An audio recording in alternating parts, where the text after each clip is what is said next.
Let's take another look at one of Canada's critical supply chain infrastructure, namely the Canadian trucking industry.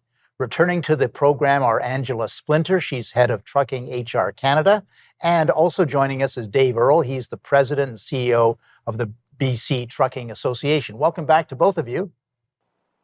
Thanks for having me. Great to be here. Dave, maybe start with you, perhaps. Generally, tell us why the trucking industry is so important to Canada's economic success. Well, Tony, the old saying goes, if you have it, a truck brought it, and nothing could be more true to the point as we go forward into the rest of this decade. Everything that we see around us, every consumer good, every piece that goes into manufacturing, everything from moving exports, primary metals, whatever it may be, at some point in the materials journey, over 95% of the time, it moves on the back of a truck. So literally, we are the backbone of the Canadian economy. Angela, anything to add on that? Yeah, I think Dave's exactly right. We support every other key economic sector as well, right? He mentioned manufacturing, agriculture, forestry, mining, oil and gas, you name it. We're connected to them. So we really are that driving force for Canada's overall economy. David, come back to you. What do you see as the major issues that are facing the trucking industry in Canada right now?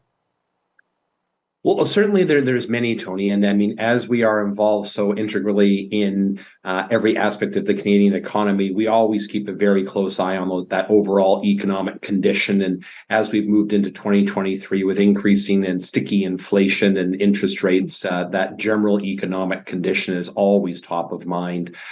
The other things that we continue to deal with and work diligently on are decarbonizing the industry. But really, we have a continuing and ongoing demographic shift taking place where we simply can't find the people in the industry that we need. And it's much broader than just drivers. There's a lot of other occupations, everything from traditional office work to dispatch to coding and logistics design.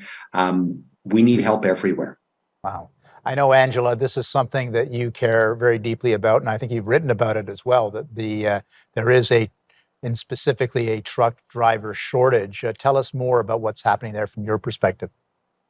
Sure. It just seems to be a perennial issue that plagues our industry. As Dave mentioned, finding the workers that we need. Even though we've seen over the last year a dip in demand for trucking services, just with what's going on overall in the economy, we continue to have these labor issues. Drivers, we're still not getting enough supply of drivers coming in to meet the demand that employers still have. And those other occupations, as Dave also mentioned, they are critical occupations. There's 37 occupations in addition to truck driver that are industry employees. And that's becoming a challenge. We're not alone in those issues in getting the workers that we need. That's a challenge too. Every key economic sector is competing for this labor. So it's making it challenging all around. So, Angela, I didn't realize that there are many other facets of employment that are affected by this in the trucking sector. Mm-hmm. So is that as a result of people not sort of graduating with the skills necessary from our education system, or is it difficulty in recruiting and retaining? What do you see as part of the issue there? Yeah, there's a range of issues. Certainly the awareness piece. There are a lot of skilled people out there graduating from the courses that we need. And sometimes it's simply that they're not aware of the occupations that our sector offers. Whether it's IT, we're seeing a growth in new technologies, green technologies. We need some of those graduates thinking of transportation, thinking of supply chain and logistics. In addition to the fact that, there's, again, competing with these other sectors. But when you talk about some of those skills mismatch, we are still facing challenges in getting people into the mechanic and technician roles, which are also quite critical. So again, getting people into those other types of occupations does remain a challenge.